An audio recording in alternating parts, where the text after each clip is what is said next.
5, 4, 3, 2, 1, 0. Ignition. And liftoff. M1D chamber pressure phenomenal. Vehicle is pitching downrange.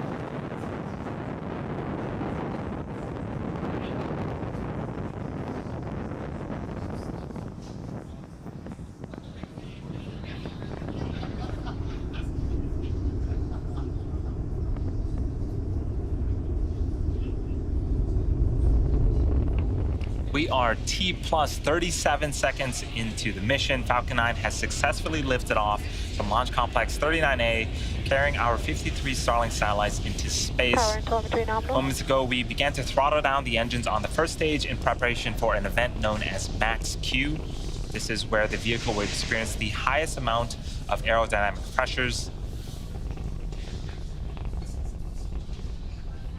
Falcon 9 is supersonic.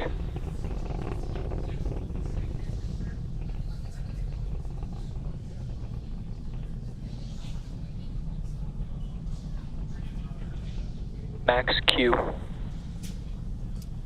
Awesome. Now that Max Q is behind us, we are throttling the engines back up to full power. Coming up are a series of events happening in quick succession.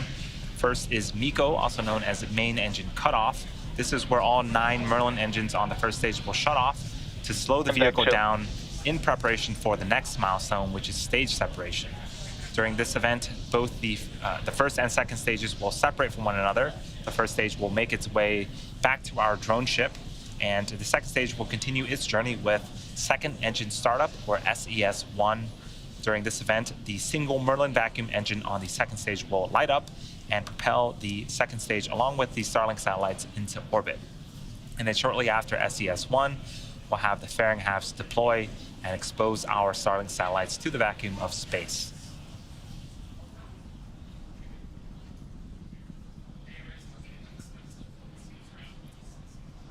First of those events is expected to happen in a few seconds here.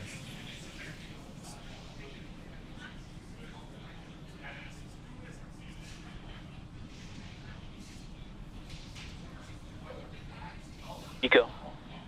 Stage separation confirmed.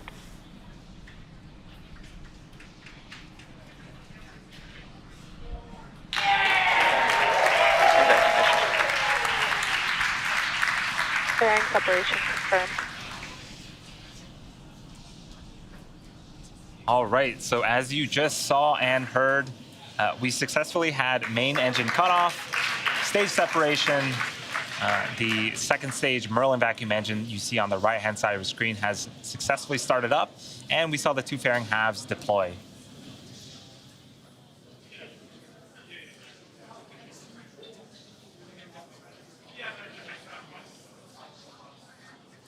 While the second stage is doing its job, the first stage is coming back home to Earth. That is what you see on the left-hand side of the screen. It needs to execute 2 burns before its 13th landing attempt on our drone ship. The first burn is called the entry burn. This is a 3-engine burn that helps slow down the first stage before hitting the denser parts of the Earth's atmosphere. And then the second burn is called the landing burn. This is a single-engine burn that brings the vehicle speed down rapidly in order to land on our drone ship a short fall of gravitas.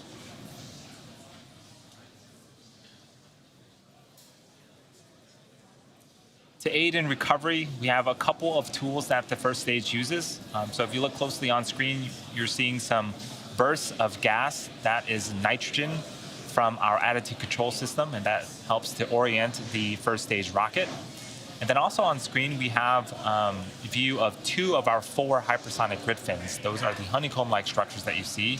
Those will swivel and pivot, and those that helps to steer the first stage back to its targeted landing zone. We also have 4 landing legs that are stowed at the base of the first stage. Those will deploy during the landing burn, and those will help secure the first stage as we land on our drone ship.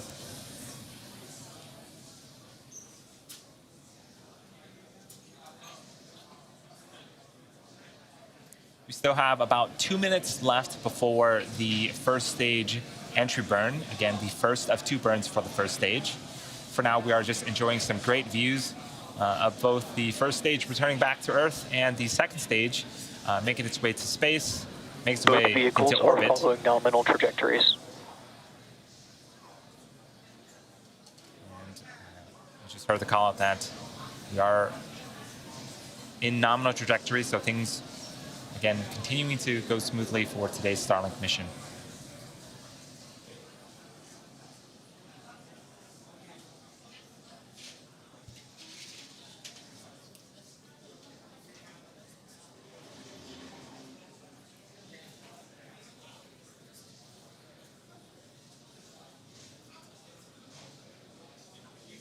For those that are just joining us, we are in the middle of our 49th Starlink mission.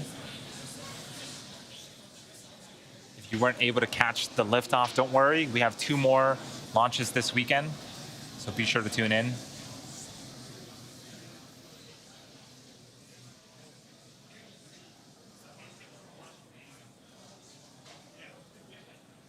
About 30 seconds away from the first stage entry burn. We talked a little bit about the engines on our vehicle. The engine that you see on screen is the single Merlin vacuum engine, which is optimized to perform in the vacuum of space. It can produce over 220,000 pounds of thrust in the vacuum of space. The first stage engines are optimized to perform at sea level, and those can produce about 190,000 pounds of thrust.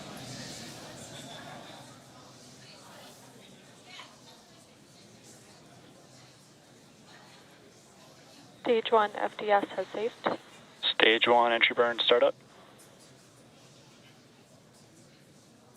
So on screen, we have started the entry burn. This burn is expected to last for about 20 seconds. Earlier, we saw the vehicle on the pad, and the first stage was basically covered in soot.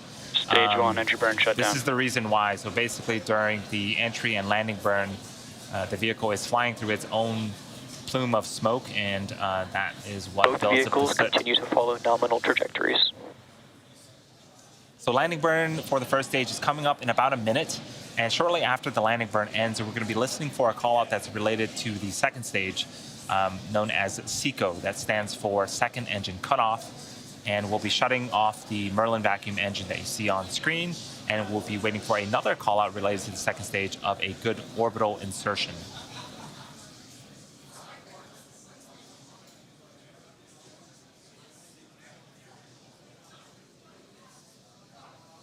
Stage 1 transonic.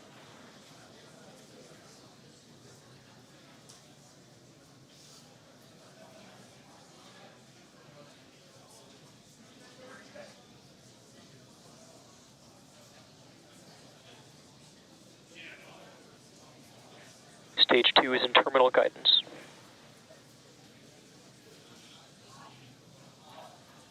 Stage 1 landing burn. Stage 2 FDS has saved.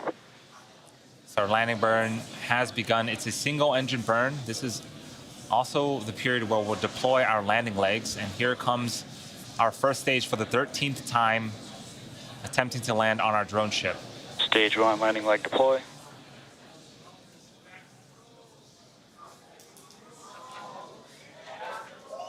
Stage 1 landing confirmed. And X marks the spot for the 13th time.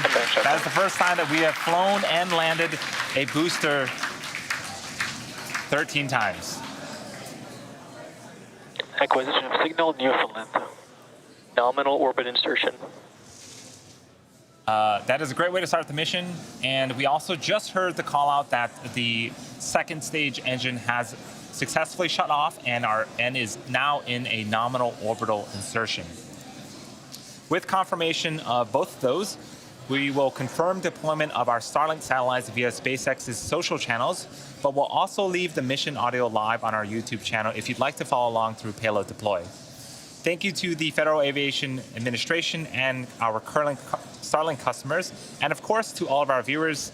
As mentioned earlier, for those of you interested in even more space content, We're not done launching rockets just yet. Stay tuned for the SARA-1 mission scheduled to launch from Vandenberg Space Force Base at 7:20 a.m. Pacific time tomorrow. Launch coverage will begin about 10 minutes before launch, less than 24 hours from now. Thanks, and we'll see you all very soon.